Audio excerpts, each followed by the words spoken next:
Je me présente pour ceux qui ne me connaissent pas. Je m'appelle Adil Mini, je suis entrepreneur, je suis aussi actif dans tout ce qui est consulting et formation.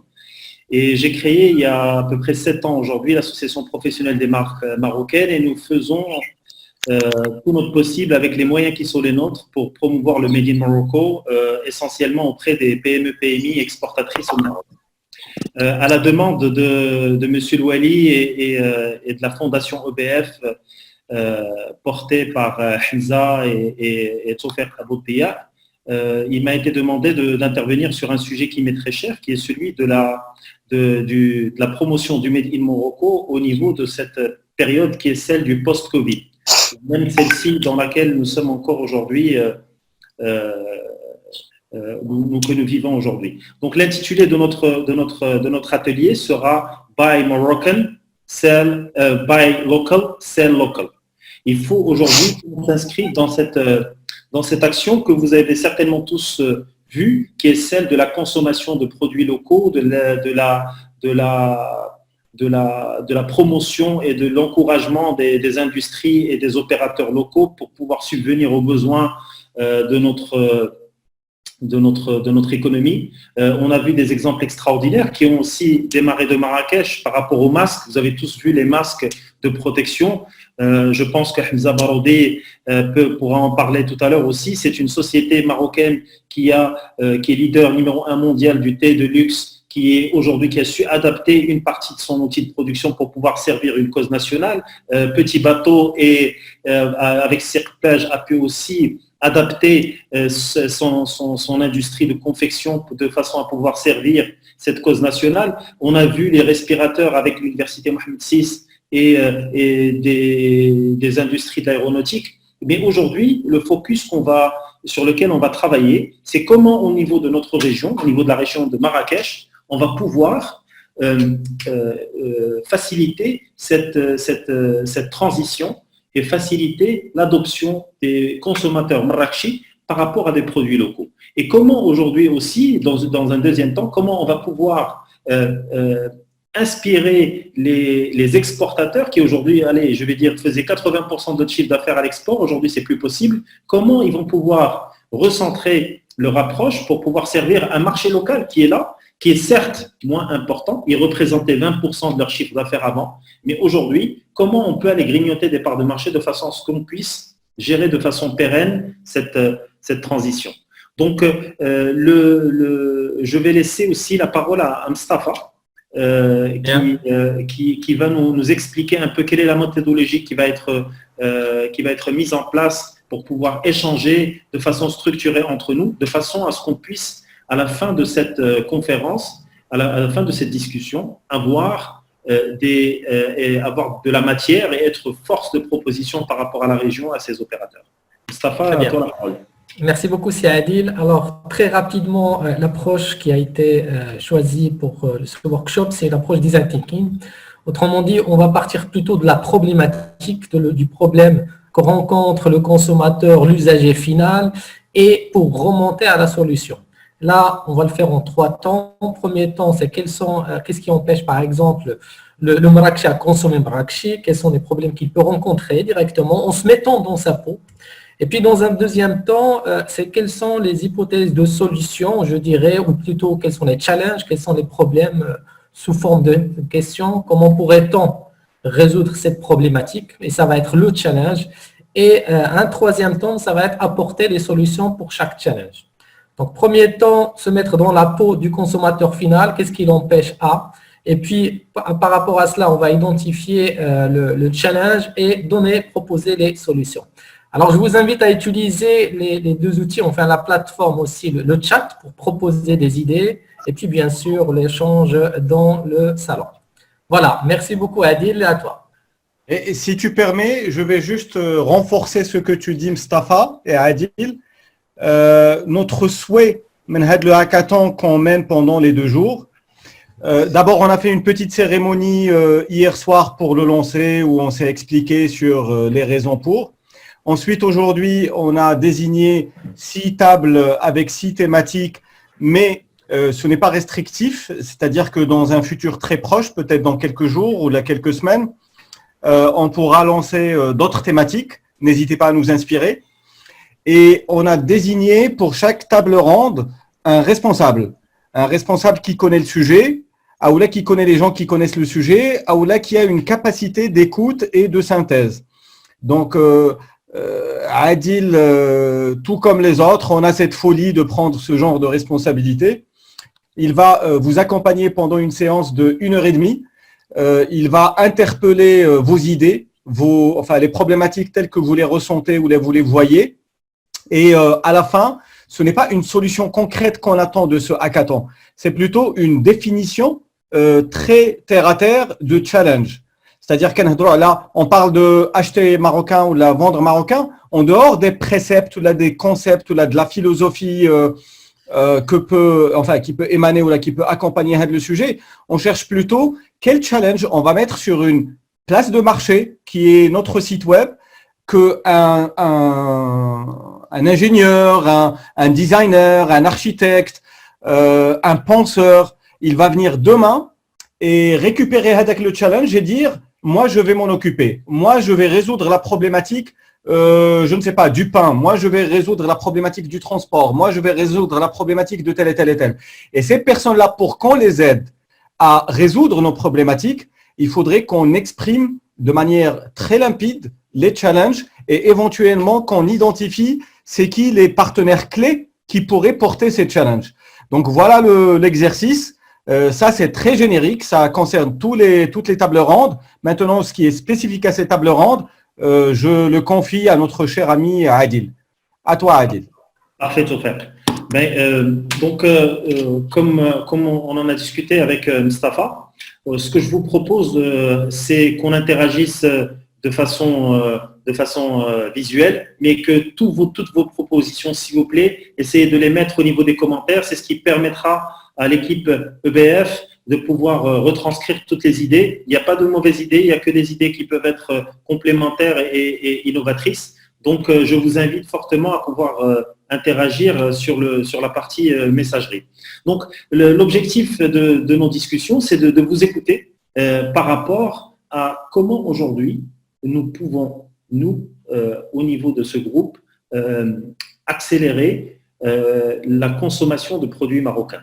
Je pense que c'est une opportunité qui est très importante aujourd'hui qui s'offre à nous. On voit qu'il y a énormément de personnes qui ont un élan patriotique. On voit réellement un retour de ces sentiments d'appartenance. On voit des actions qui se font tous les jours. On voit une solidarité qui se manifeste. Je pense qu'il faut capitaliser sur ça très rapidement pour pouvoir aboutir à des actions concrètes. Donc, on parlait, pour ceux qui n'étaient pas là ce matin, on parlait aujourd'hui ne serait-ce que des personnes qui sont en train de commercialiser des fruits et des légumes. Moi, je voudrais qu'on se concentre plus au niveau de ce groupe, sur la partie PME-PMI, sur des petits commerces de proximité, sur les petites entreprises qui, elles, alors on le sait très bien, représentent 95% du tissu économique de notre région. Comment est-ce qu'on peut aujourd'hui améliorer notre consommation du marocain? Et pourquoi? Qui démarre? Hamza, je vois que tu lèves la main. Je plus à lever la main. Ok, je ne vois pas tout le monde. Attendez, je vais… Je cède ma parole, je cède ma place à Hamza. Non, allez-y, la parole, je ماشي بحال. Je vais parler tout واش ندوزو كاملين vas-y. Allez, à toi, Ouda. Donc, moi, je vois beaucoup d'initiatives qui sortent à travers les années. Je sais qu'il y a énormément de choses qui se font pour qu'on consomme marocain, pour qu'on pousse ça et pour qu'on pousse d'autres. Le problème, c'est dans le marketing qui va avec.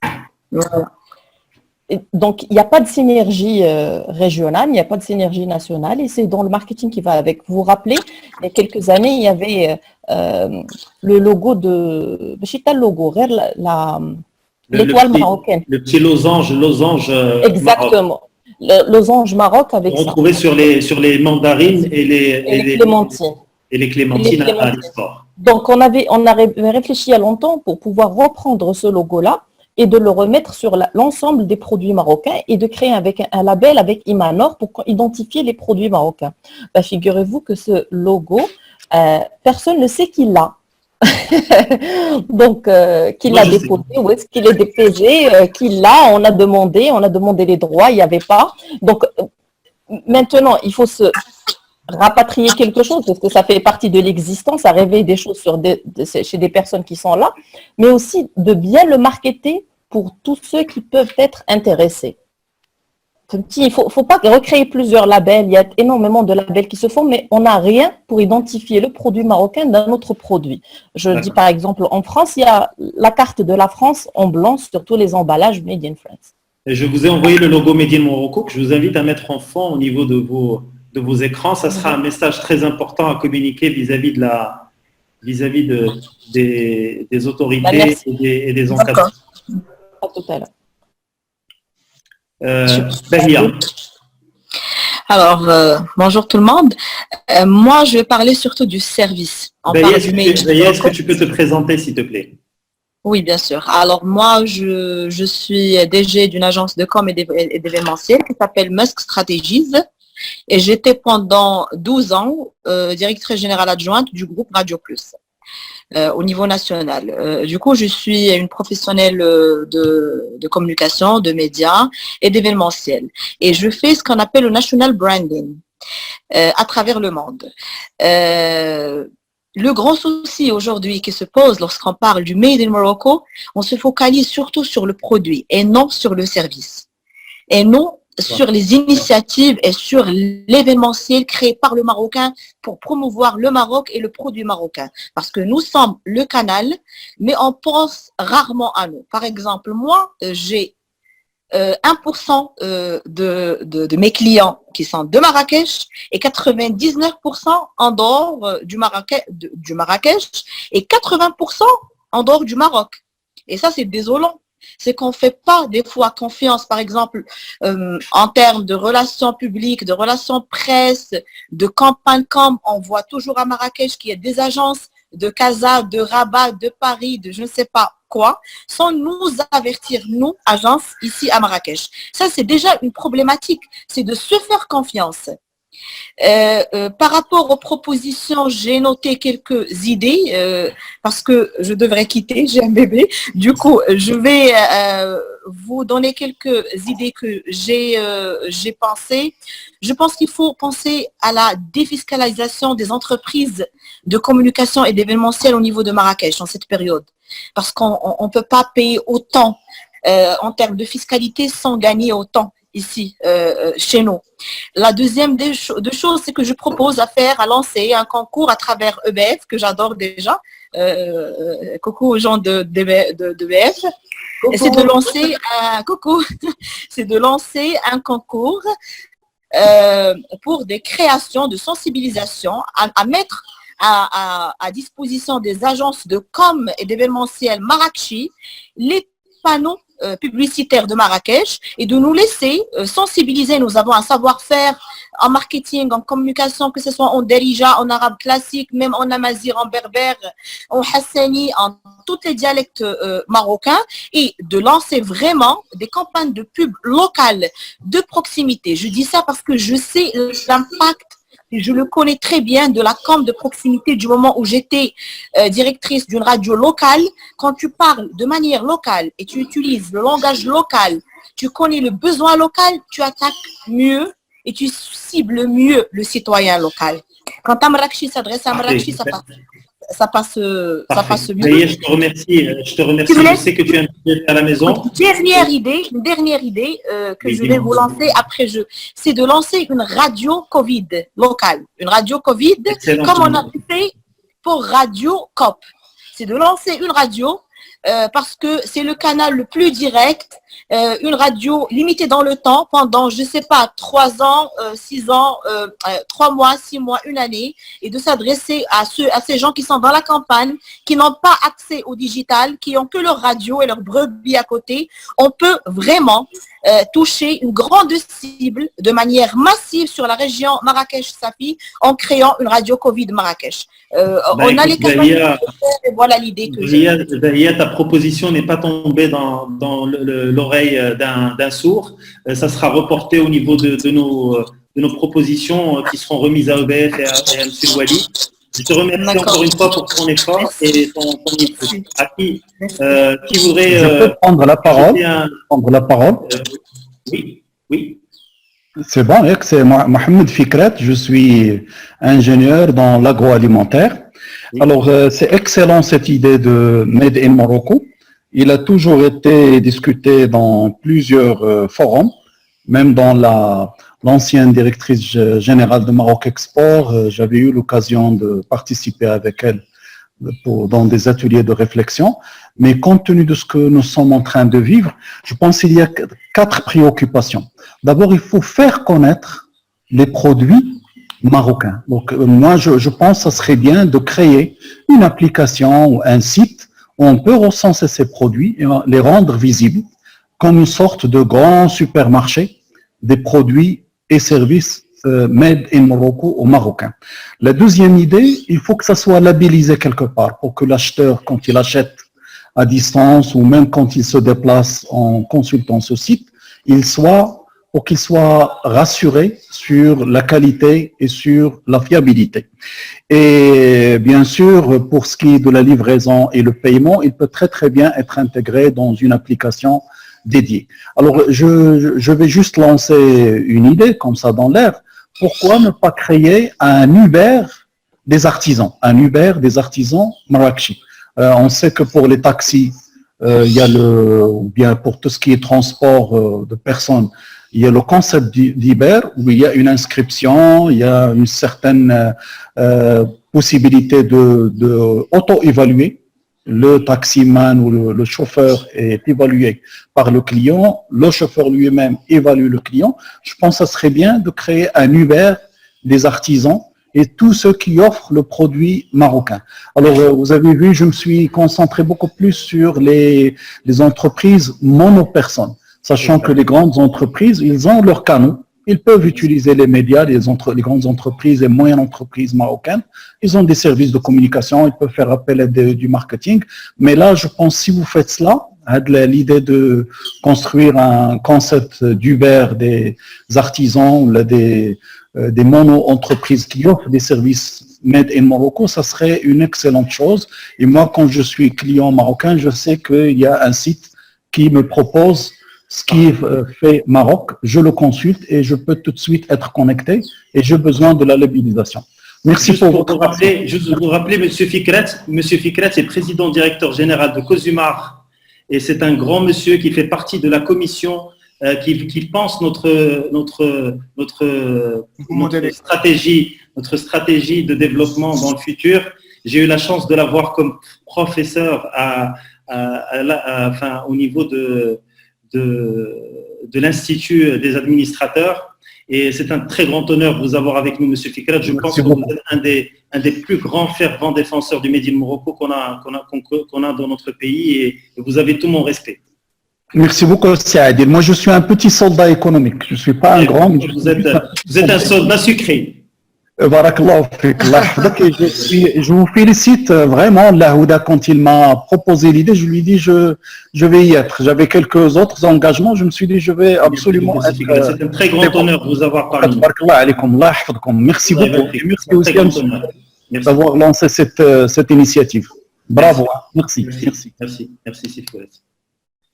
Parfait. Après l'intervention de Fikret, qui est un grand patriote, comme vous le savez, président directeur général de Cosumar, qui voudrait prendre la parole? Je vois qu'il y a mon ami Ayoub Idrissi qui est là, un restaurateur. Je pense qu'il y a Ben Abdjlil qui est là aussi, grand monsieur du rural, défenseur de la région de Hamna, conseiller de monsieur le gouverneur de la région de Hamna. Alors Adil, il y a Madame Touad qui veut participer, elle qui a été toute la journée derrière toutes les tables. Je la vois et je sais son intérêt à tout ce qui se passe là aujourd'hui. À vous la parole. Bonsoir tout le monde. Je me présente, Souad Abderma, agricultrice dans la région de Hamna. Je suis dans l'agroalimentaire, donc une start-up. J'ai une start-up. C'est la transformation de tout produit agricole biologique pour des recettes anciennes la région pour le public marocain. Donc, il faut y penser aux agriculteurs. Pour comment on peut faire pour amener je sais que la région de Rahana est connue pour le Cameroun et maintenant pour le quinoa et aussi pour la barbarie. Comment on peut aujourd'hui amener les Marocains à consommer beaucoup plus? Il y a aussi le potager bio à Rahana. Comment on peut amener les citoyens de la région de Marrakech ou là, les citoyens marocains à consommer beaucoup plus du Made in Rahana ou du Made in Maroc tout court? Quelles sont vos propositions? Une plateforme digitale pour livrer, parce que nous sommes déjà une coopérative qui travaille sur des commandes des personnes personnelles. Parfait. Parce qu'on n'a pas encore la certification de l'ONSA et tout ça, mais on a pas mal de clients qui croient à nous et qui connaissent nos produits. Donc, on a toujours des appels et des commandes. Mais on veut bien sûr grandir notre marché local, et surtout parce qu'on a beaucoup de clients sur Casa et sur El Jadida et Assi, et moi sur Marrakech. Mais on veut grandir notre... Donc, on part sur l'idée de la plateforme. Je vois qu'il y a Sissamir El-Kouitsi avec nous, qui est un ami et un grand professionnel de l'artisanat marocain, qui est aussi un ambassadeur du Made in Morocco. Sissamir Mahbabik, est-ce que tu as des propositions?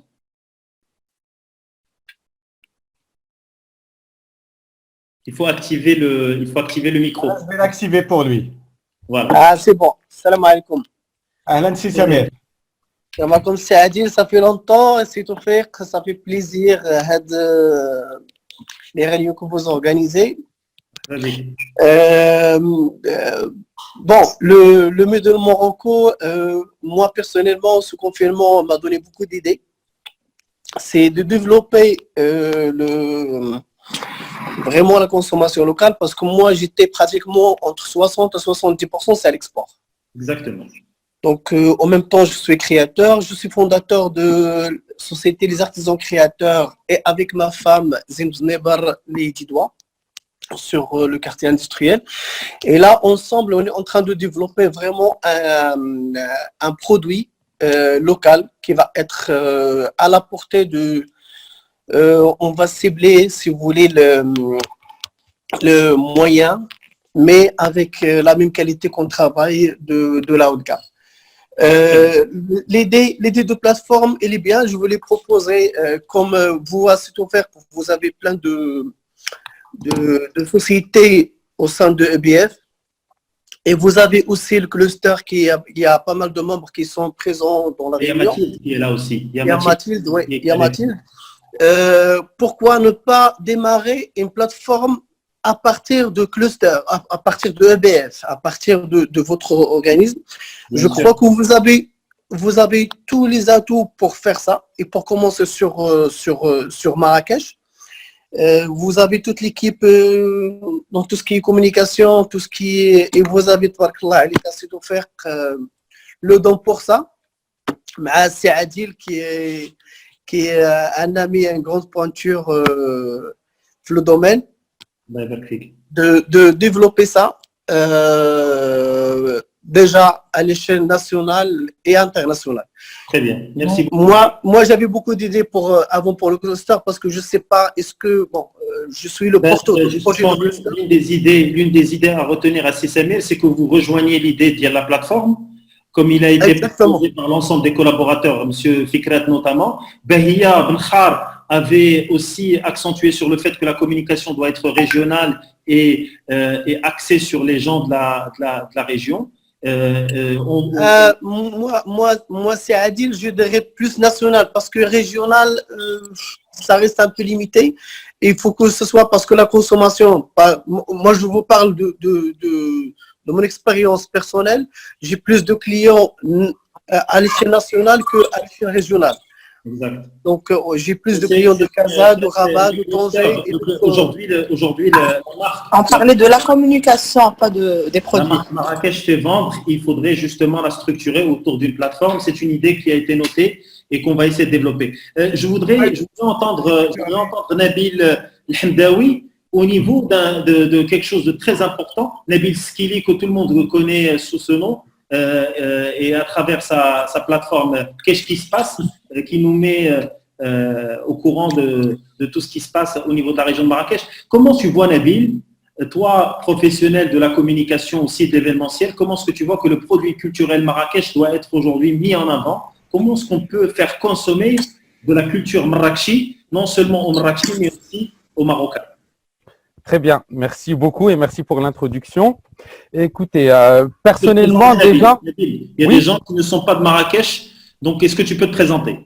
Oui, volontiers. Donc, Nabil Hamdaoui, je suis prestataire en médias et en événementiel, organisation d'événements, ainsi que création de contenu média, soit en storytelling brand content ou du contenu qui gravite autour de ma personne à travers ce que j'ai fait pour la Coupe du Monde Nabil au Brésil. C'était comme du format un peu vlogging et dernièrement, en novembre de l'année dernière, j'ai lancé une émission qui s'appelle Qu'est-ce qui se passe, quasi hebdomadaire, où est-ce qu'on essaie de couvrir un maximum d'événements et faire découvrir un maximum de personnes de la région de Marrakech.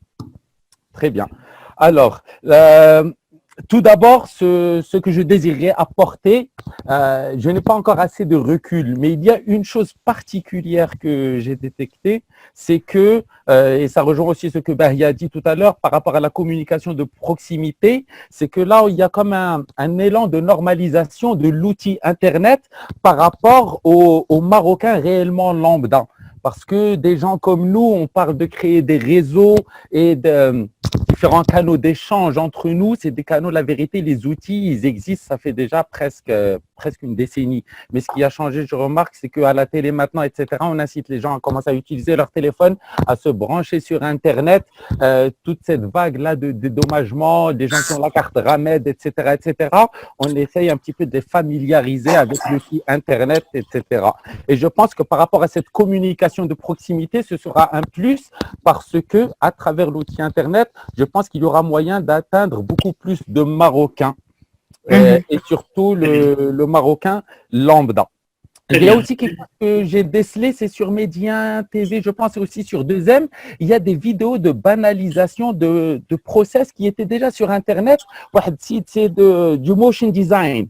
وتجي تقول له شوف انت دابا عندك لا كارت تاع الغامض بغيتي دير تاتاتي تاتاتا et il y a ça qui circule en boucle sur la télé et c'est vachement cool parce que je pense que ce même moyen de communiquer, s'il est perpétué sur différentes couches de l'économie marocaine, c'est quelque chose qui marche. Donc, me concernant, j'estime que par rapport à la création de contenu maintenant, je pense que l'audience marocaine et surtout régionale va quelque peu s'élargir et je suis en train de me dire, est-ce que je ne dois pas commencer à m'adresser aux Marocains lambda un petit peu plus plutôt que juste de rester sur la phase du Marocain consommateur auquel je m'adresse avec beaucoup de Français, un tout petit peu de Daniel, etc. Très bien, Nabil. Voilà. Parfait, je te remercie. Il y a Jamila qui voudrait parler. Jamila Hadri, notre amie Jamila, professionnelle. Allô? Salut tout le monde. Oui, bonsoir Jamila. Allô? Oui, bonsoir tout le monde. Donc c'est Jamila Hadri, je suis une entrepreneur que je me suis lancée depuis quelques mois. Je fais du conseil en innovation par le design thinking. Alors, par rapport à cette thématique d'aujourd'hui, ce que je voudrais dire d'abord, c'est que oui, le label, c'est une excellente chose, effectivement, pour renforcer ce lien de confiance avec le Marocain, surtout juste après le Covid, où on sent vraiment qu'il y a les valeurs Maroc qui revient vraiment fortement. Donc, du coup, c'est vraiment le bon moment pour accentuer ça. Maintenant, je pense qu'il va falloir, à mon avis, retravailler le positionnement de l'offre des produits marocains pour le Marocain. C'est-à-dire que si on parle par exemple des produits terroirs, est-ce qu'il y a moyen qu'on repositionne le même produit justement au client lambda pour qu'il ait une offre adaptée à lui, à ses moyens, etc., à son budget. Pour faire ça, je pense qu'il faut un travail d'accompagnement nécessaire pour les artisans Et j'imagine que il y a des structures, surtout à Marrakech, comme les organisateurs, comme le CRI, comme d'autres, qui peuvent justement apporter ce volet accompagnement aux artisans, les aider à repositionner un petit peu l'offre qu'ils proposent. En plus de ça, si on veut être vraiment très optimiste, à mon avis, si on veut vraiment encourager l'acheter marocain, il va falloir penser à des incentives fiscaux, c'est-à-dire Jamila, tout à l'heure, on parlera du Made in Morocco Act ou Buy Moroccan Act. Au fait, ce qu'on voudrait aussi ressortir, c'est de créer justement des incentives, créer un cadre qui permet, une fois qu'on consomme marocain, d'être beaucoup plus avantagé d'une certaine manière que ce que ça ne s'est passé avant. Il y a Ayoub Idrissi qui est parmi nous, qui avait une problématique à poser. Ayoub, bonsoir. Est-ce que tu peux te présenter? Bonsoir à tous, Ayoub Idrissi. Je suis restaurateur, des restaurants Ibn Cantine à Casablanca et à Rabat. En fait, la problématique que moi je souhaite poser ici, c'est qu'aujourd'hui, nous, en tant que restaurateurs, si on ne trouve pas de filière organisée, par exemple, si on veut acheter, comme madame qui disait tout à l'heure, les légumes d'une certaine région, ou un légume précisément d'une certaine région, ou une viande d'une certaine région, parce qu'on saurait que dans cette région-là, les bêtes mangent un certain aliment et seraient entretenues d'une certaine manière, ben on n'a pas cette filière organisée auprès de laquelle, avec un certain label, on pourrait être sûr de commander tel ou tel légume, tel ou tel condiment, telle ou telle viande. On se retrouve à acheter bateau chez un boucher de la viande sans provenance, chez un légumier des légumes sans provenance spécifique, des condiments sans provenance spécifique. Pour le quinoa, on se retrouve à acheter du quinoa importé alors qu'on a énormément de quinoa local qui est exporté. Il y a de la déperdition comme ça. On n'a accès à aucune filière organisée, aucune filière sur aucune plateforme de laquelle on pourrait commander directement ou juste vers laquelle diriger l'un des grossistes avec lesquels on travaille. Donc ça, c'est notre problématique aujourd'hui. On veut choisir de consommer non seulement local, mais local et spécifique. Parfait. Donc, je note ton idée, Ayoub. Donc, ton idée, c'est plutôt aller vers une organisation à travers des filières et on rejoint la première idée qui était celle de la plateforme. Je donne la parole à Sibna Djelil. Sibna Djelil, il m'a dit, est-ce que tu m'écoutes?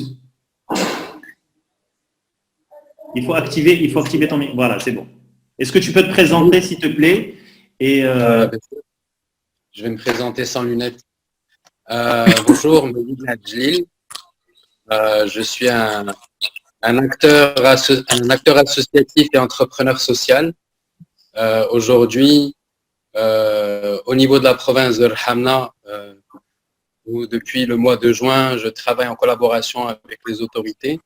On est en train de mettre en place les fondements d'un projet territorial pour accompagner le développement de villages, notamment dans la partie sud de L'Hamna, L'Hamna al-Janoubiya. Cette période qu'on est en train de vivre en ce moment, pour moi, elle représente une menace et une opportunité. La menace par rapport au rural, c'est que j'ai peur que le rural soit mis aux oubliettes de manière encore plus conséquente, vu qu'il va y avoir une priorité économique pour le tissu formel. Et en même temps, une opportunité parce que je pense que le mouvement de solidarité extraordinaire qu'on vit tous ensemble depuis ce dernier mois qui est en train de se passer, montre comment les Marocains, quand quelque chose d'important se met en place, sont capables de se fédérer entre eux. Ma réflexion par rapport à cette période particulière, c'est comment est-ce qu'on peut tisser un lien encore plus fort entre des entrepreneurs qui sont aguerris, et tabarakallah, il y a beaucoup d'entre les participants d'aujourd'hui qui ont des CV qui font plusieurs dizaines de pages avec des réalisations qui sont belles et impressionnantes. Et ce monde-là, qui vit un certain nombre de complexités et qui risque de pouvoir en vivre de complexités encore plus conséquentes par rapport à ce qui va se passer. Ma réflexion, pour synthétiser, aujourd'hui, et ça c'est une expérience de plusieurs années dans le rural et dans les montagnes qui me fait dire ça, on a de très grosses opportunités dans ce monde-là. la région de Marrakech, mais les 11 autres régions sont la preuve manifeste que si on voit de près ce qu'il y a dans les 45 000 villages, il y a la possibilité de pouvoir consommer du marocain et consommer du bon marocain. Et je pense qu'on gagnerait beaucoup à fédérer encore plus la société civile, le secteur privé et l'État. Nous, c'est ce qu'on est en train de faire de manière symbolique au niveau de Rahamna. Mais tu sais, Mehdi, je me permets de t'interrompre. Ce que tu fais de façon symbolique fait que je viens de recevoir un message sur mon WhatsApp et ça me donne des frissons. Je viens d'avoir un mail où on m'informe que l'OCP et l'Université Mohammed VI vont lancer incessamment sous peu une marketplace digitale pour les coopératives avec différentes options pour qu'elles puissent être livrées partout au Maroc. Et l'université exactement.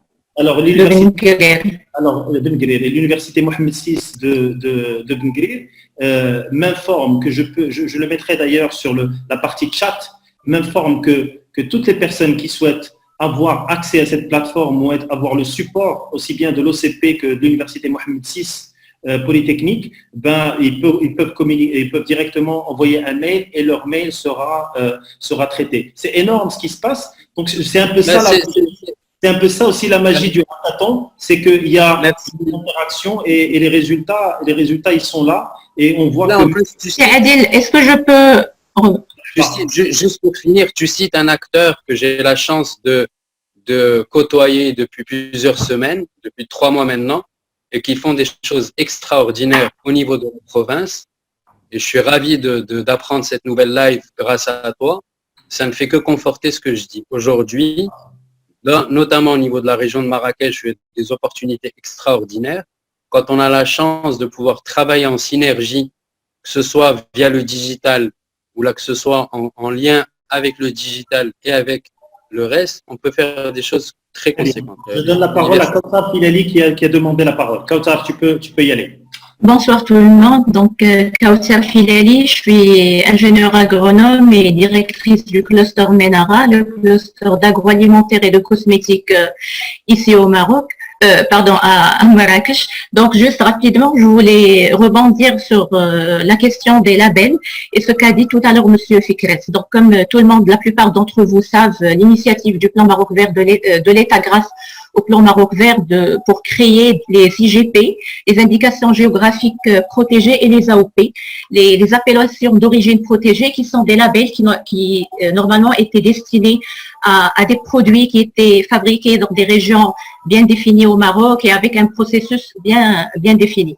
Malheureusement, cette stratégie n'avait pas abouti aux objectifs qui ont été qu'on voulait, qu'on espérait il y a presque 10 ans. Et maintenant, je pense que c'est l'occasion la plus pertinente et c'est en fait le temps de relancer ces indications, de retravailler cette stratégie avec les coopératives.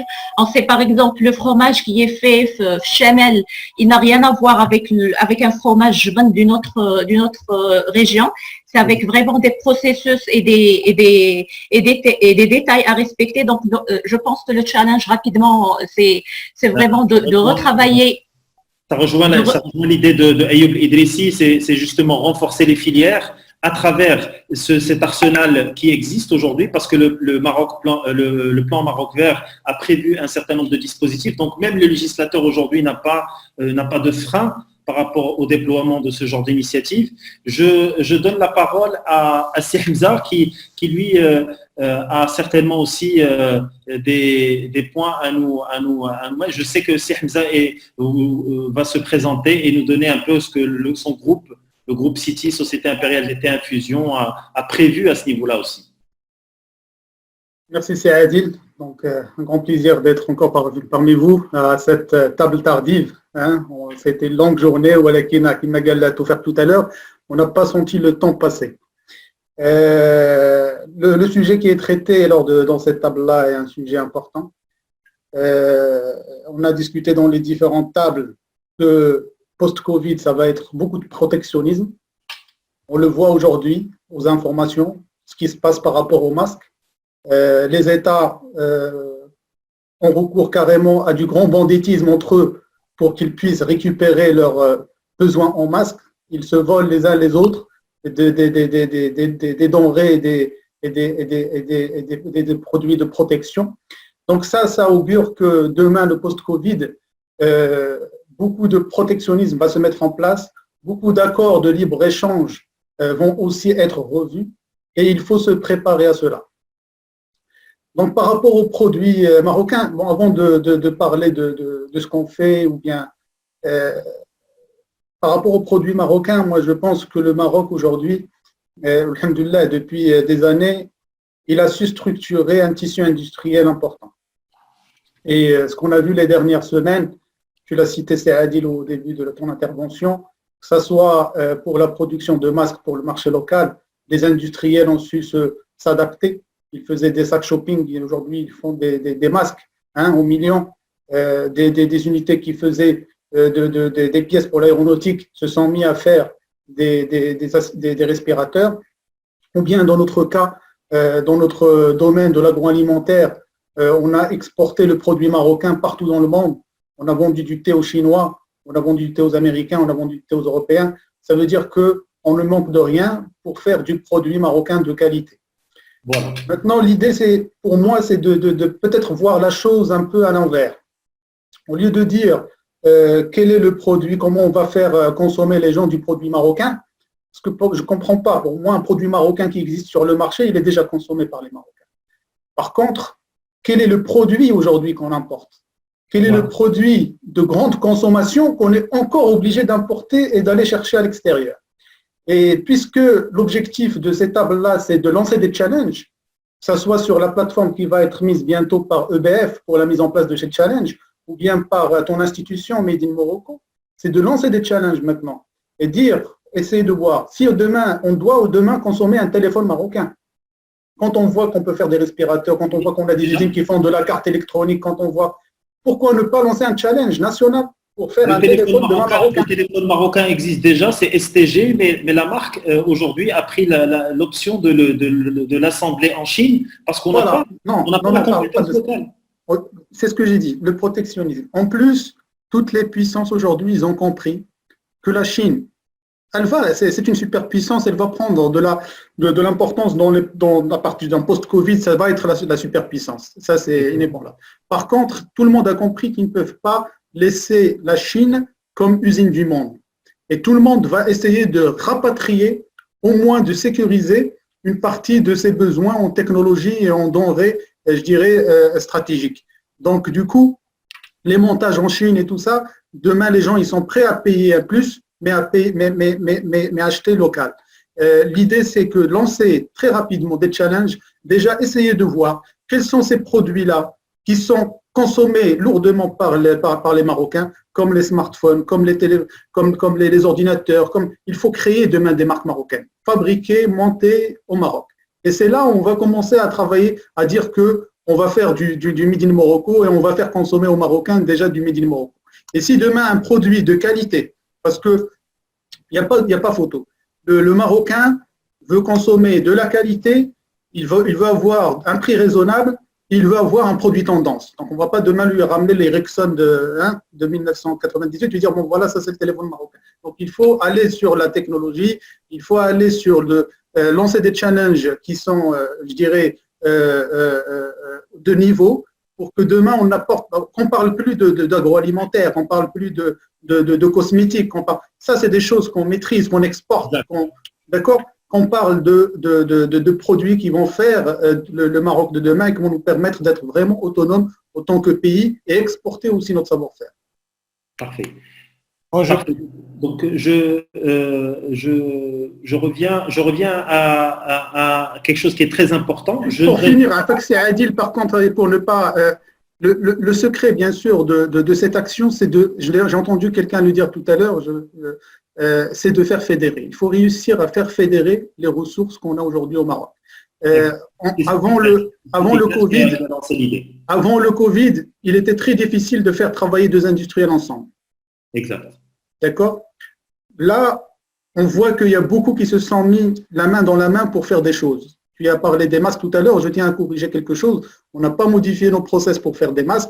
On a participé a lancé la production de masques pour les autorités, pour la wilaya de Marrakech, en apportant tout ce qui est la partie packaging qu'on maîtrise. C'est d'autres sociétés textiles qui font aujourd'hui la fabrication. Donc, on est un groupement, hein, chacun fournit une partie. On a participé à récupérer la matière première qui aujourd'hui on ne trouve plus, c'est le PP. Donc, on a trouvé une cargaison de PP chez un donateur qu'on a ramené à Marrakech et qu'on a donné à ces usines-là. Donc, je n'imaginais pas avant pouvoir travailler comme ça sur un projet avec plusieurs autres confrères dans l'industrie, et le Covid nous a poussé à le faire.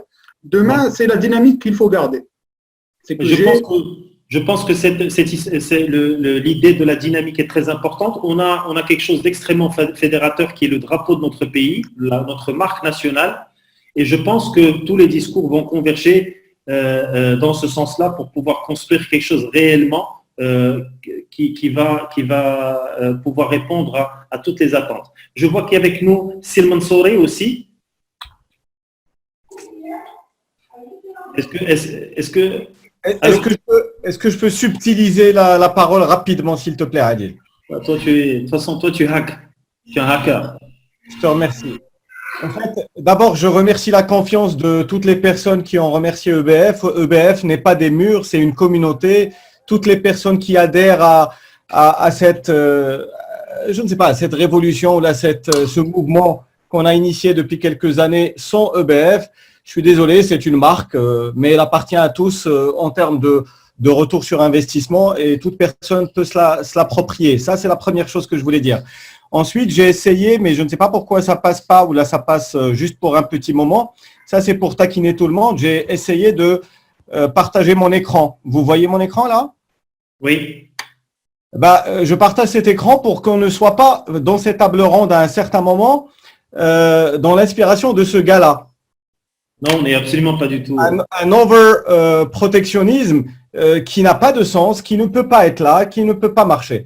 La chose, enfin, les deux démarches qui me semblent intéressantes, bon, c'est bon, j'arrête le partage de ce mec. Je ne sais pas comment est-ce que je fais. Hop, j'ai perdu la main. Bref, il y a deux façons, en fait, pour fédérer ou la travailler sur de la marque marocaine de manière pérenne. Il y a, ou l'athlète, 3. Il y en a une qui est extrêmement court terme. C'est au jour d'aujourd'hui, il y a un vrai souci, un vrai problème. Les caisses de l'État vont s'assécher sous peu, et nous qui sommes taxés, nous les entrepreneurs, nous espérons porter un tout petit peu d'intérêt, ou là avoir un intérêt porté par l'État vers nous dans quelques mois. Donc oui, on doit tous avoir un élan de chauvinisme, un élan de protectionnisme extrêmement intense, mais pendant quelques jours, quelques semaines, quelques mois. Ensuite, pour rester dans le Made in Morocco ou le Made in Marrakech ou le Made in Casablanca ou autre, il y a deux façons, me semble-t-il. Il y en a une qui est de gérer la relation entre qualité et prix, parce que nous oublions rapidement, est-ce que c'est Made in Morocco ou Made in Casa ou Made in Corée, quand il y a cette mauvaise relation entre le prix et la qualité. Ça d'une. Et de deux, je m'inspirais un tout petit peu du textile en France, ça fait quelques années, quelques dizaines d'années, c'est de devenir créateur de tendance. Parce que si on est créateur de tendance, le consommateur que nous sommes, ou le consommateur qui est le consommateur mondial, il va nous écouter et il va porter de l'intérêt à ce que nous faisons. Et en dehors des discours ou là du chauvinisme un peu innocent ou la naïf qu'on peut porter vers la marque marocaine, je pense que ce sont ces deux éléments-là qui peuvent perdurer. Mais j'adhère à un chauvinisme intense, extrême, pendant quelques jours, quelques semaines. C'est-à-dire que dans quelques jours, quand j'irai à une grande surface et je devrais acheter des produits, s'il y a un chocolat marocain, j'achèterai le chocolat marocain. Mais entre nous deux, on sait qu'il n'y a pas de chocolat marocain, ou très peu de chocolat marocain. Oui, cher ami, parce qu'aujourd'hui, on a une plante locale qui s'appelle kharrob, et le kharrob, aujourd'hui, constitue le cacao qui est présent dans tous les chocolats consommés dans le monde. C'est un de la matière première, ça on sait faire. des matières premières. Moi, je parle on a un champion local qui s'appelle Ekbel et qui est une grande société marocaine qui fabrique et exporte du chocolat.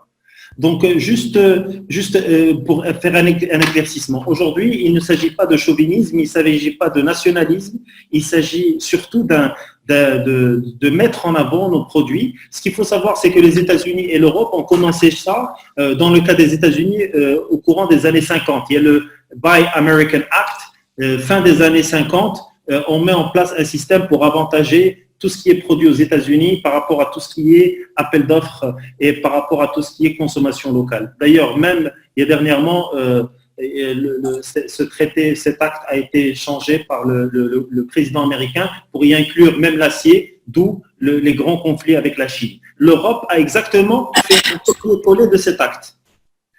Adi, si tu permets, oui. Une dernière petite intervention avant que je quitte. Là, on parle Made in Morocco.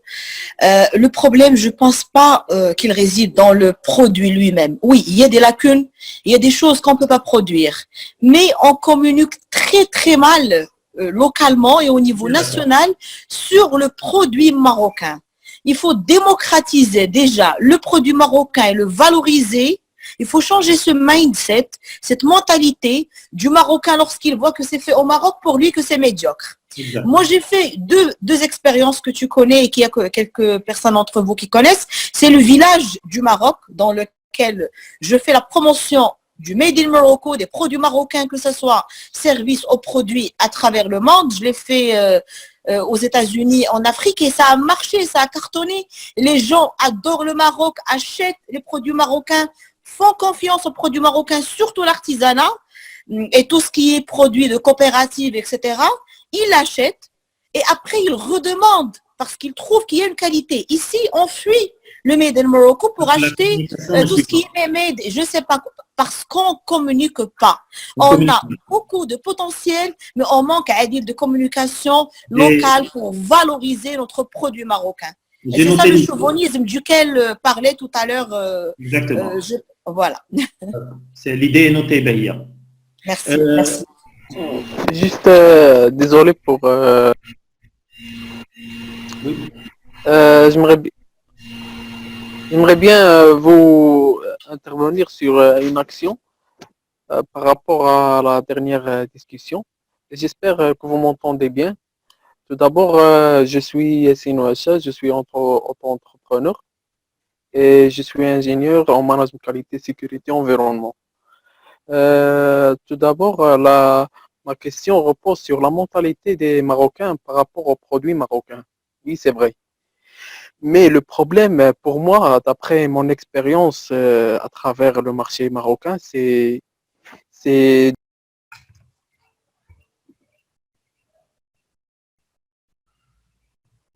Allô, on l'a perdu ou... Oui. Ou c'est moi? Est-ce que vous m'entendez? Oui. On t'a perdu, mais je ne sais pas si c'est le produit marocain qui est Maroc Télécom ou le produit étranger. Ça n'a rien à voir avec le produit, mais c'est à peu près lié au vendeur elle-même. Le vendeur marocain, pour vendre à un Marocain elle-même, ils vendent quelque chose du chinois. Mais lorsqu'ils vendent pour un étranger, ils vendent un produit de qualité. C'est comme Madame Bahia nous a annoncé que les Marocains, ils ont cette mentalité qui est un peu difficile et je ne comprends pas vraiment pourquoi les Marocains font ça juste avec les Marocains. Ils ne font pas ça avec les étrangers. Et je vous remercie pour votre attention. Si Yassine, l'objectif justement c'est de répondre à ce genre de questions à travers le hackathon, je donne la parole à Amine le Mansouri. Amine, cher ami. Merci beaucoup Adil pour l'invitation. J'ai suivi avec attention l'intervention de beaucoup d'interlocuteurs. Il y a certains points sur lesquels je suis. Il y a un petit problème. Localement. Pardon? Oui, c'est bon. C'est bon, tu peux y aller, Amine. Produire localement, oui, c'est bien, c'est même salvateur. Je voudrais citer pour exemple un dossier sur lequel j'ai pu intervenir. Est-ce que vous savez qu'au Maroc, on importe à peu près un peu plus de 100 millions de dollars chaque année en moto, inférieur à 49 cm3. Enfin, les 49 inférieur à 39 cm3. On vient de déposer, enfin l'industriel a déposé une demande pour commencer à faire.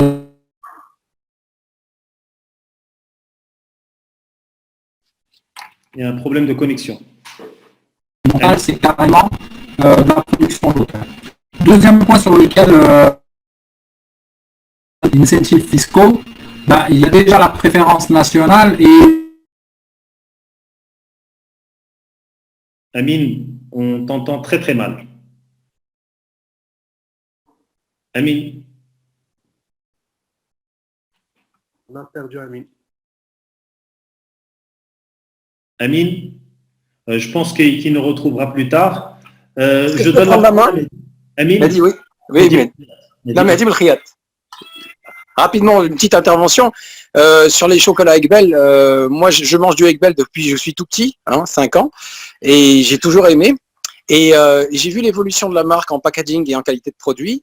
Et donc, si là, dans cette période Covid, on va à Marjane ou à Carrefour et qu'on trouve les produits avec une petite étiquette tous unis contre le Covid, par exemple, comme à l'époque de Matrice Bladi, à cause du 16 mai, on pourrait fédérer encore cela, mais avec une autorité de certification de qualité qui dirait attention, on va faire de la qualité cette fois avec grâce au Covid, on va utiliser le Covid comme un tremplin, mais avec des contrôles qualité, avec des niveaux de qualité, parce que le consommateur marocain a droit à la qualité, et voilà ce qui certifie la qualité. Donc, Matrice Bladi reporté, remis à jour au goût du Covid, avec tous unis contre Covid. Alors Mehdi, moi, tu sais très bien que je suis un passionné du branding. On ne va pas parler de Matrice Bladi, mais consommer Mghribi.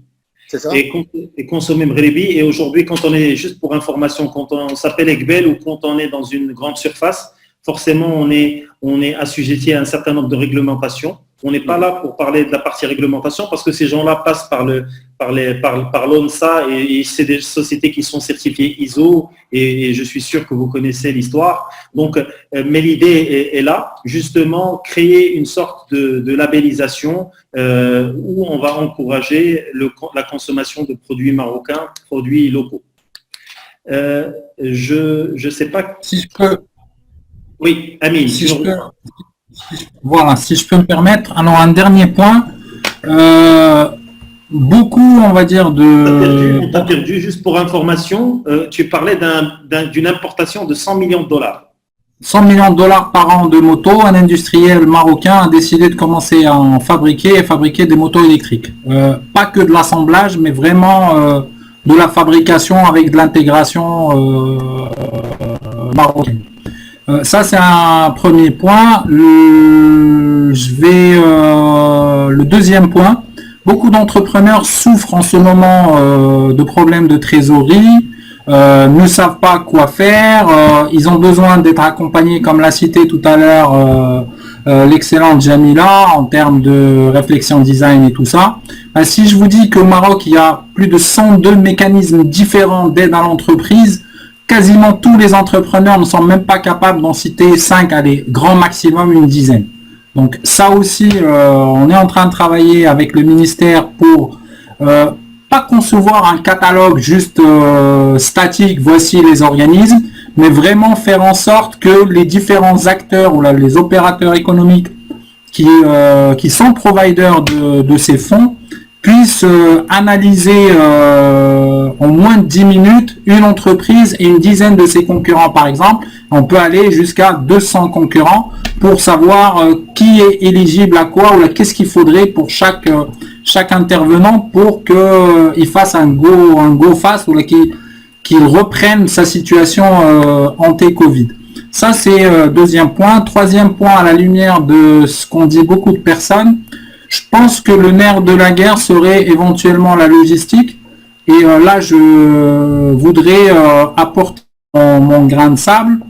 C'est pas en contactant les grosses structures qui sont déjà bien rodées qu'on va aider un maximum d'entrepreneurs. Je donne par exemple aujourd'hui qui est sur Marrakech, qui produit, je dis n'importe quoi, le cumin ou l'huile de ricin ou l'huile de lendi, j'ai perdu le nom, bah, pour pouvoir desservir, voilà, pour pouvoir, la figue de Barbarie, exactement, pour pouvoir desservir sur l'ensemble du territoire, bah, il y a énormément de sociétés de location de voitures qui, en ce moment, pour eux, c'est le calme plat. C'est une mort cérébrale, ou là, une mort physique. Annie, si Fikra tout à l'heure parlait d'un Uber, de la distribution. Donc, oui, moi je vais aller au-delà. Je vais sur. Et qu'il est très important qu'on puisse capitaliser voilà, sur tes. Un dernier. Oui, dis-moi. Un dernier point. Je vais aller au-delà que le simple Uber.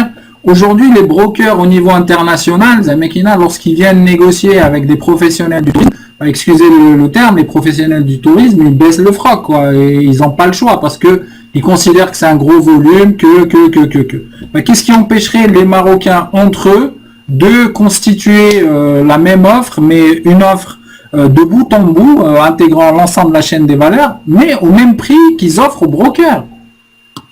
Tout le monde sait, toi le premier, que si je passe commande depuis un site français sur une offre marocaine, je vais payer moins cher que si je vais directement. Et là, ça, les gens n'arrivent pas à se le comprendre. C'est pour ça qu'ils délaissent un petit peu le produit marocain pour éventuellement aller en Turquie ou là, même en Tunisie où ça coûte moins cher. Très bien. Voilà. Donc ajustement des tarifs. Je pense qu'au niveau du groupe de travail qui a été animé par Hamza cet après-midi, enfin ce matin, je pense que cette problématique a été soulevée avec le groupe des industriels de Marrakech. Donc je pense que la CGEN et la région sont en train de travailler sur cette problématique. Je vois que Nabil Hamdaoui avait une intervention, avait demandé une intervention. Oui, j'ai juste une remarque, mais en tant que consommateur marocain, on s'est dit qu'en ces périodes, il y a beaucoup de, comme Moul Hanout, Moul Khudra, etc., qui prennent un petit peu cher. Mais malheureusement, vu qu'on doit sortir avec un papier, etc., à contre-cœur, je suis contraint d'aller à Carrefour ou la Marjane pour consommer. Mais en même temps, il n'est pas très clair quand les produits sont made in Morocco, etc.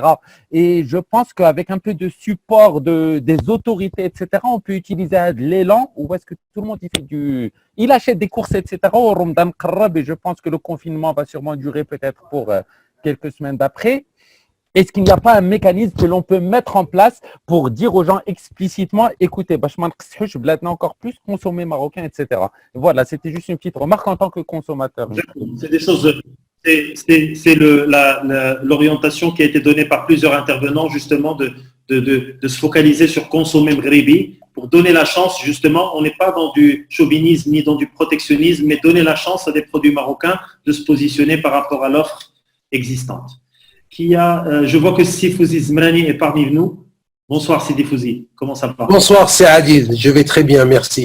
C'est un grand honneur de vous avoir parmi nous. Non, l'honneur est partagé, c'est surtout pour moi. Donc, franchement, je pense que l'atelier que tu es en train d'animer, la table ronde aujourd'hui, il a toute sa place aujourd'hui. Et je voudrais juste rassurer un peu tous ceux qui travaillent dans le Made in Morocco. Aujourd'hui, il y a des opportunités qui sont réelles. Juste une petite précision.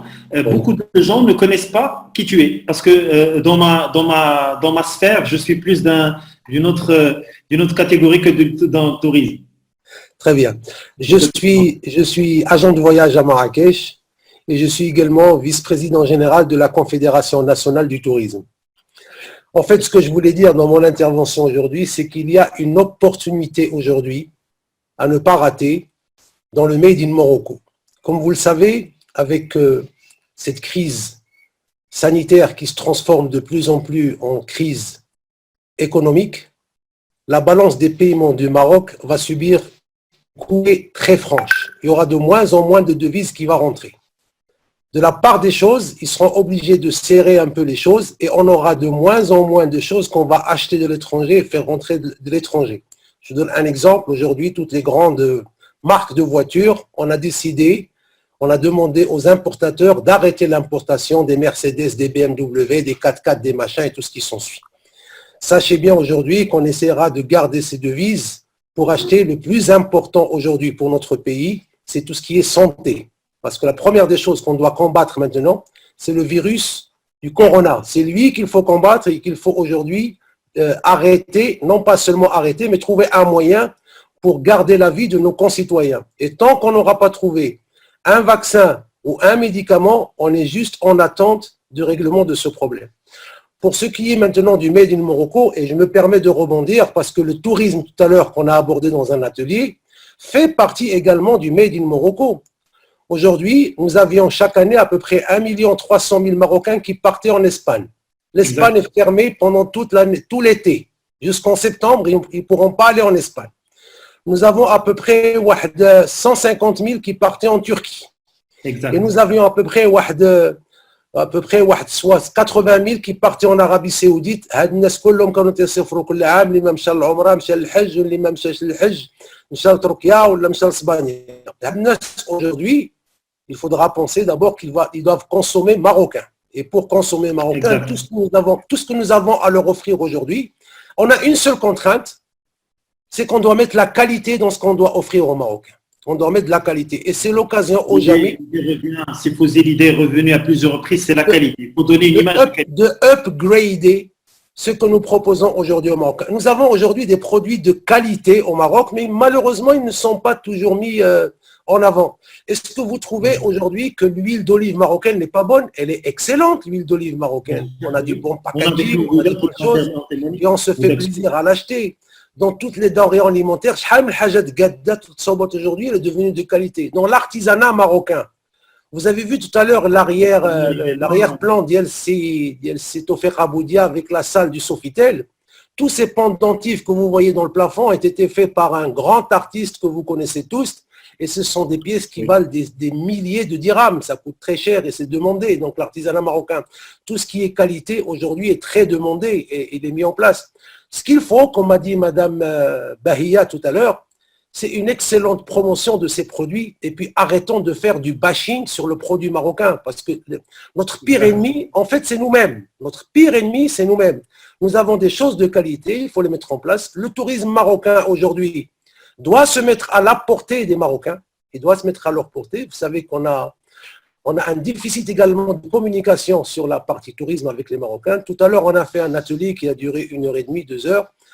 Et la question est revenue à plusieurs reprises, mais on n'est pas allé jusqu'au bout de la réflexion. C'est quel produit pour quel Marocain? C'est ça la question qu'on doit se poser et comment leur faire parvenir. Parce qu'on a un marché, local.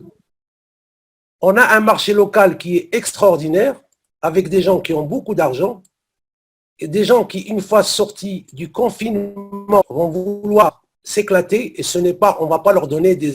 Je suis désolé pour le monsieur qui a donné tout à l'heure l'idée, on ne va pas mettre des gens dans des hôtels hôpital, c'est pas ce qu'ils cherchent, parce que de l'anxiété qu'ils sont en train de vivre aujourd'hui, ils n'aspirent qu'à une chose, c'est qu'elle soit derrière eux le plus rapidement possible. Les gens ont besoin de se retrouver, de se toucher, de parler, et pour cela, je pense que le travail qui est fait aujourd'hui par les autorités de ce pays, par les autorités sanitaires, et ce combat que l'on est en train de mener contre le coronavirus, si on arrive à le gagner, eh bien on aura gagné toute la partie, que ce soit pour nous, pour vous, pour tout le monde. Merci beaucoup, c'est tout ce que je voulais dire. Merci beaucoup, Sifozi. Donc, je retiens de votre intervention le fait qu'il est très important de savoir se positionner, quel produit pour quel Marocain.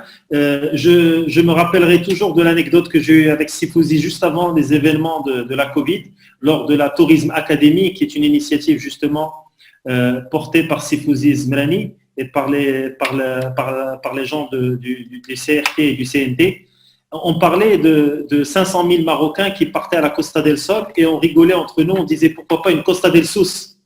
Et aujourd'hui, l'idée de la Costa del Sus, elle va être là parce que ces Marocains aujourd'hui vont plus s'orienter vers un tourisme local. Pourquoi ne pas leur offrir ce qu'offre la Costa del Sol dans une Costa del Sus ou dans une région de Marrakech avec un désert, avec une montagne, avec la mer à Essaouira, etc. Donc c'est des potentiels qui sont très importants et tout ça bien sûr est disponible sur le site du CNT qui vient d'être mis sur la partie chat.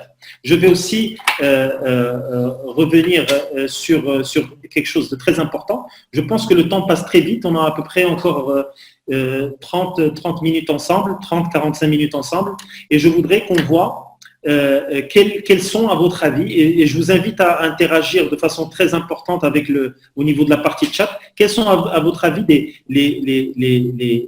les idées qui surgissent, enfin, qui sont les plus claires et sur lesquelles on pourra travailler de façon à ce qu'on puisse demain, parce que le but c'est ça, on est dans un hackathon, c'est qu'on puisse demain avoir un rendu assez concret pour qu'on puisse le défendre par rapport au comité, mais aussi le présenter à M. Louali. Quelles sont les idées les plus importantes, si on devait en classer 3, par rapport à toutes les idées qu'on a vues? Adil, petite précision, tu avais dit qu'il restait encore 30 minutes, la vérité, il reste les 10 ou 15 minutes qu'on rattrape au fait du retard de la table ronde précédente. On devait boucler à 20h30, on se permet 10-15 minutes supplémentaires pour aller dans ce sens que tu viens de proposer. Donc, on va être beaucoup plus précis. Donc, je vous invite à interagir parce que vous comprenez maintenant que le temps est limité. On est à peu près 80 personnes connectées aujourd'hui au niveau de ce groupe et je vous invite réellement. Donc, je reprends les idées. Donc, la promotion du label, la mise en place d'une communication régionale axé sur le client marocain. Il y a eu l'idée de mettre en place une plateforme où on pourrait regrouper toutes ces productions marocaines, toute cette qualité produite par le Maroc. Il y a eu cette histoire de radio Covid. Pourquoi pas une radio de sensibilisation? Pourquoi ne pas faire consommer aussi du produit culturel, de l'information créée au niveau de la région? Je vois qu'avec nous, il y a Cédnen de la société virtualistique qui est un studio qui est aux normes internationales et qui peut permettre de créer du contenu de très haute qualité qui nous permettra justement aussi de pouvoir être au niveau des standards internationaux. On a parlé de l'organisation des filières, du recensement. On a eu cette idée extraordinaire qui a été donnée par M. Fikret de mettre en place des systèmes de distribution structurés à l'image de ce qui se fait aujourd'hui avec un Uber X par exemple. Et ça, c'est des choses qui sont importantes. Mais ce qui est aussi au centre de ces préoccupations, c'est l'idée reprise par Sifouzi Zmerani, quel produit pour quel Marocain. Si aujourd'hui on est généraliste, on retombera exactement dans la même problématique qui a toujours existé. Il va falloir qu'on puisse s'axer sur des propositions destinées à un type de clientèle. La labellisation, par exemple, au niveau des centres commerciaux. Nous, on avait, lors d'un autre groupe, parlé de ce qu'on appelle les plateformes de commerce de proximité. C'est des initiatives que j'ai eu la chance de pouvoir accompagner au niveau de Bornossi à Casablanca et de Berkane. Et c'est des choses qui sont très importantes et qui permettent de regrouper des commerçants dans des endroits qui sont sécurisés aux normes sanitaires, avec une sécurité physique, mais aussi qui permettent de structurer. Il y a des gens qui payaient 150 dirhams par jour pour être sur des farrachats. Et dans des CPC qui sont des petits stands aménagés, comme ce qu'on faisait aujourd'hui, il n'y aura pas de foire, on est bien d'accord, c'est interdit. Pourquoi ne pas mettre on sait tous, pourquoi ne pas créer des marchés solidaires, pourquoi ne pas créer des plateformes de commerce de proximité, pourquoi ne pas donner dans des conditions d'hygiène qui seront encadrées par la région, encadrées par la wilaya, donner l'opportunité à ces commerçants d'artisanat, ces commerçants de produits agricoles, ces commerçants de services aussi. Pourquoi pas un stand? Aujourd'hui, je suis designer, je suis infographiste, je suis cordonnier. Pourquoi ne pas aujourd'hui concentrer ça? Donc, l'idée, dans les 10 minutes qui nous restent, c'est de prioriser, si vous voulez bien, les idées majeures qu'il va falloir qu'on creuse lors de ce hackathon. Oui, c'est Mohamed. J'ai 2 points ou 3 points, je vais les dire vite fait, comme ça, parce que maintenant, c'est l'autre. Donc, quand on parle d'un produit qui fait Macan, on oublie bzaf le volet de la recherche et développement. Donc, si on veut parler vraiment d'un produit, de lui donner une vraie valeur, il ne faut pas oublier le côté recherche et développement. Donc là, il y a les universités, il y a plein de gens qui peuvent. Mohamed, juste, je ne sais pas si vous avez entendu, tout à l'heure, lors des premières interactions, j'ai eu une communication avec les gens de l'OCP et de l'Université Mohamed VI de Belgrade qui offrent une plateforme de commercialisation et de distribution de façon gratuite à tous les commerçants de la région de Marrakech. Ce qui est un cadeau extraordinaire. Je ne parle pas de ça. Par exemple, je ne sais pas, par exemple, un produit, si on parle par exemple côté alimentaire, si on veut valoriser un produit, donc on doit bien parler de ses vertus côté scientifique. Donc avant ça, voilà, ce produit, c'est dans ce sens que là on cherche. Si le produit n'est pas conforme, il n'est pas valable. Là, notre objectif dans ce hackathon, c'est de pouvoir donner des solutions maintenant et pour le post-Covid. Qu'est-ce qu'on peut mettre en place aujourd'hui? Aujourd'hui, je dis à la fin de la journée de demain, quel est le projet avec lequel on peut aller chez le Wali et dire c'est Wali, on a un groupe, on était à peu près 80 personnes, voilà nos propositions par rapport au Made in Morocco. Voilà, si vous nous aidez par rapport à ces points-là, on peut vous assurer un retour sur investissement par rapport à la consommation et on va sauver des vies, on va pouvoir donner du business à des gens de la région.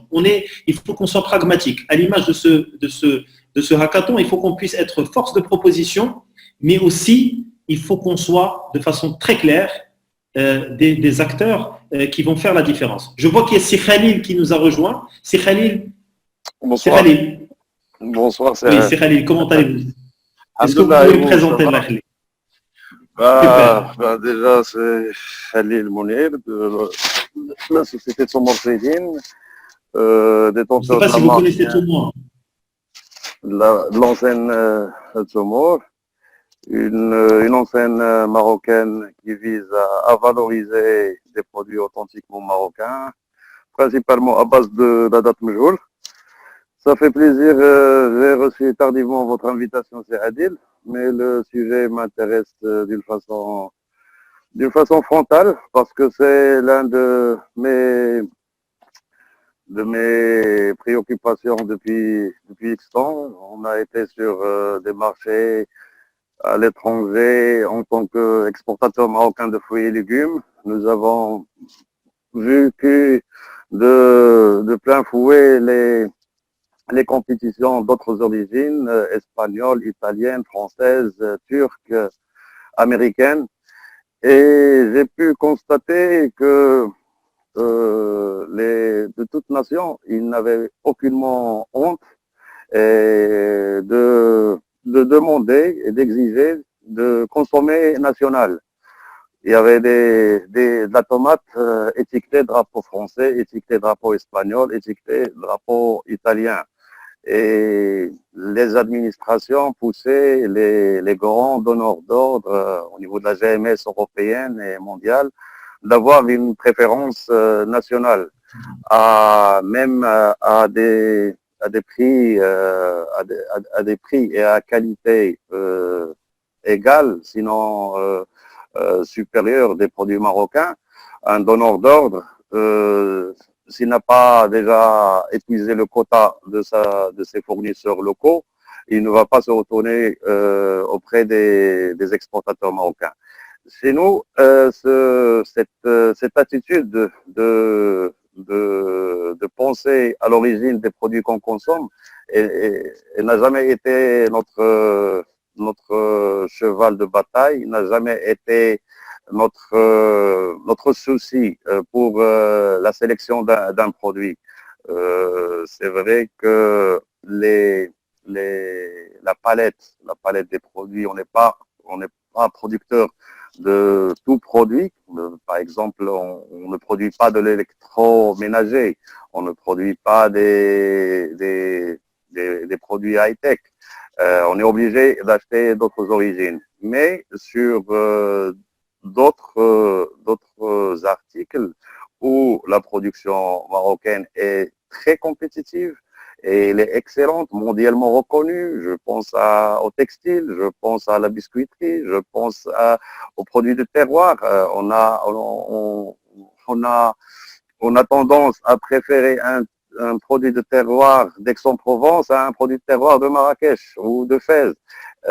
Culturellement, c'est une lacune qui n'a jamais été abordée de plein fouet c'est vrai que le Maroc s'est inscrit depuis longtemps dans une perspective mondialiste avec des accords de libre-échange, en donnant l'occasion à ces sociétés de rentrer en compétition avec des industriels de tous bords. Mais ce qui fait, nous avons l'obligation de respecter la législation et les règles de l'OMC, mais à un certain limite, les règles les règles nationalistes pures doivent prévaloir. Quitte à faire ce que font tous les pays, des États-Unis aux Turcs, aux Chinois, il y a des barrières indirectes de telle sorte que le produit national soit présenté avec des avantages comparatifs. Du moment qu'il n'est pas qualitativement moindre qu'un produit étranger, il faut qu'il y ait une préférence nationale. D'autant plus que s'il y a des enseignements qu'on doit tirer de cette crise qui va et qui doit changer l'humanité, c'est que nous devons tirer des enseignements réels, à savoir qu'in fine, c'est qu'est-ce que je produis en tant que nation, en tant qu'État. Est-ce que je suis autosuffisant pour ma population sur tous les domaines, du médical, de l'agroalimentaire, de l'habillement, parce que de l'armement, surtout les secteurs productifs. Le Maroc doit penser à une politique de sécurité stratégique en propulsant et en mettant en avant les productions nationales et en leur permettant un climat pour être plus compétitif. Très bien, c'est Khalil. Juste, je rappelle, c'est Khalil est l'un des plus grands producteurs de dates mjboul au Maroc. Et je vous invite à voir un peu ce qu'il fait au niveau de la date et sa marque Toumour. C'est vraiment un de nos plus grands ambassadeurs Made in Morocco. Ton amitié m'est très chère, Sidi Khalil. Et quand je vois la qualité de ce que tu fais et de la représentation, on a eu l'occasion de t'avoir réellement comme porte-drapeau à Abu Dhabi et un peu partout dans le monde, les dates marocaines qui sont les dates les plus précieuses aujourd'hui. Le mjboul marocain est unique. Adil, tu nous donnes envie. Allah yakhlik bikhair. Ahna confinés.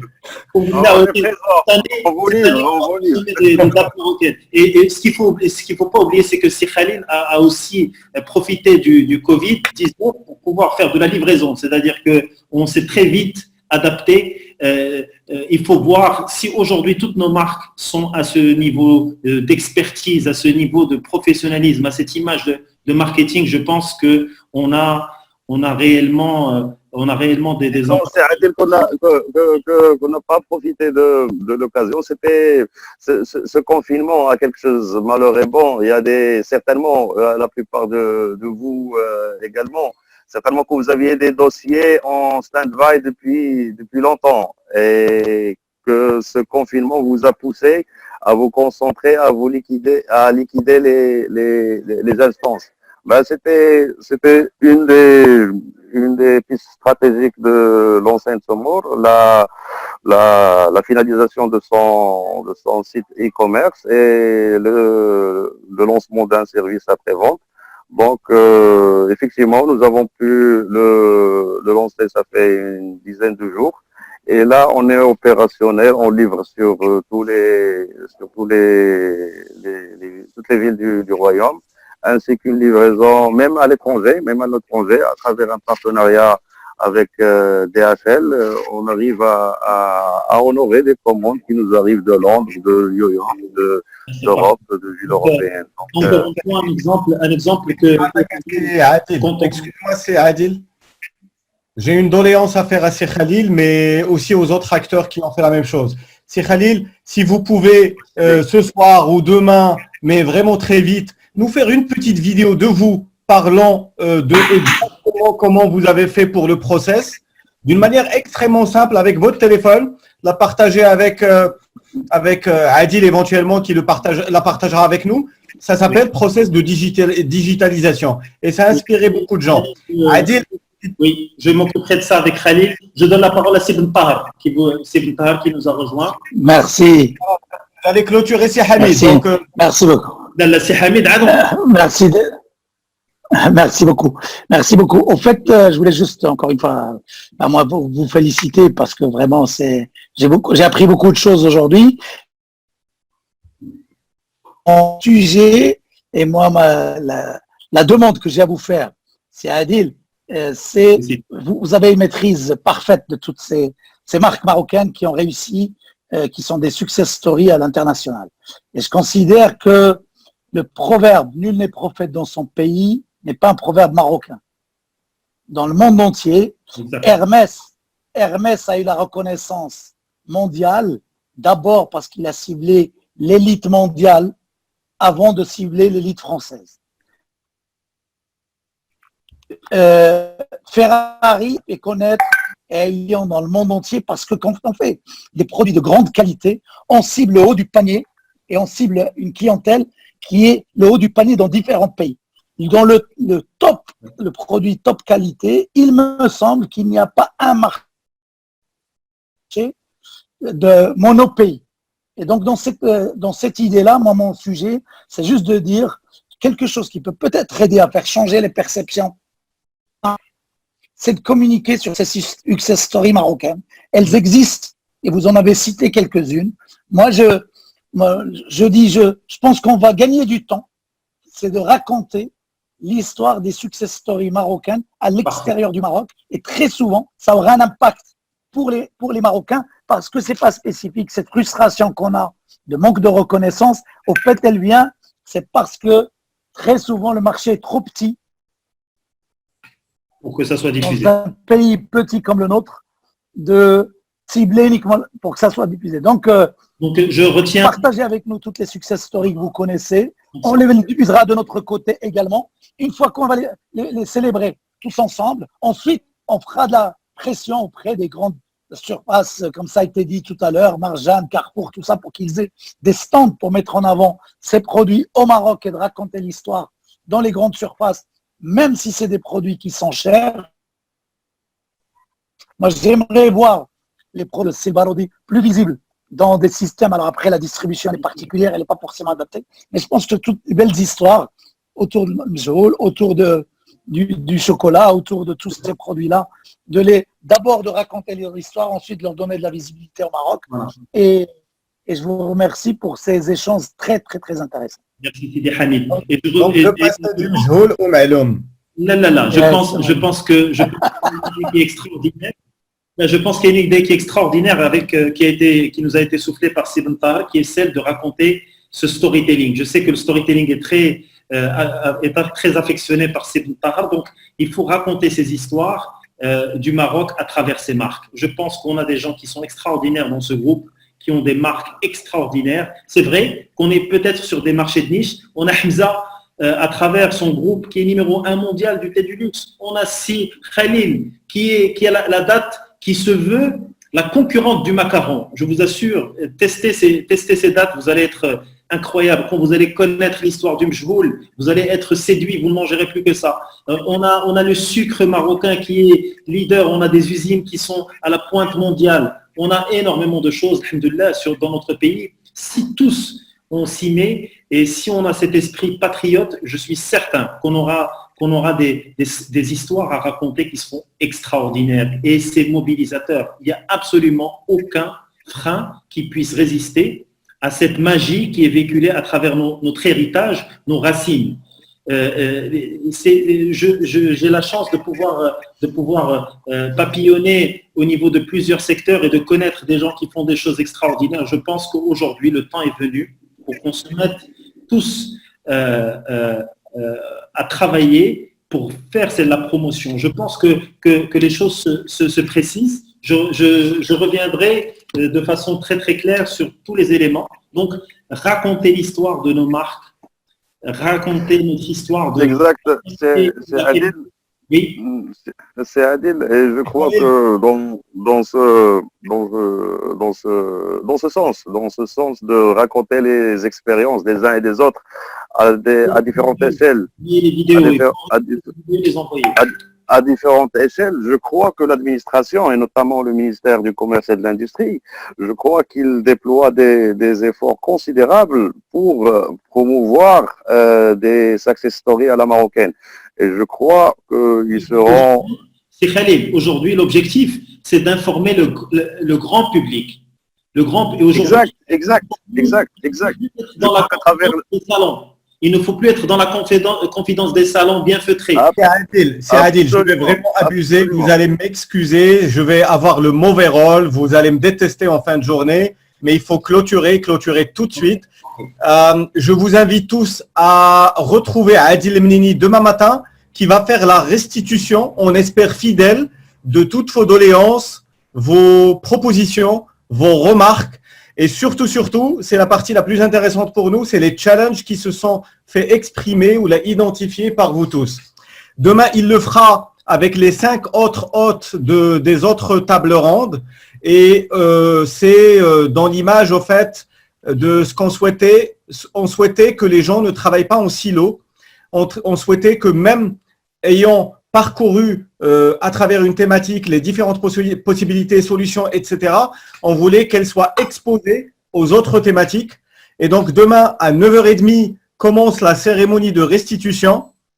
Et après cette cérémonie qui sera presque un exercice comptable, il y aurait un débat ouvert entre les 6 majeurs hôtes, enfin, entre les 6 hôtes, et qui nous interpelleront leurs invités pour répondre ou enrichir l'élément qui aurait été rapporté ou apporté par eux.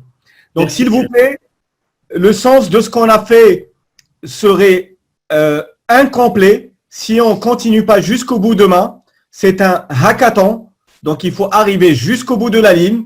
Il faudrait que demain à 12h30, on ait livré non seulement des challenges, non seulement un network des gens qui se connaissent dorénavant, mais surtout une attitude à continuer et à répéter ce genre d'exercice. Qu'il soit initié par EBF aujourd'hui ou par une autre institution demain, je promets, moi, le premier, de rapidement faire le nécessaire et de dégainer et aider la première personne qui va lancer cela. Donc, sans plus attendre, techniquement, vous allez trouver le lien sur le site web EBF, emergingbusinessfactory.com. Vous allez trouver la séance, enfin la cérémonie de restitution.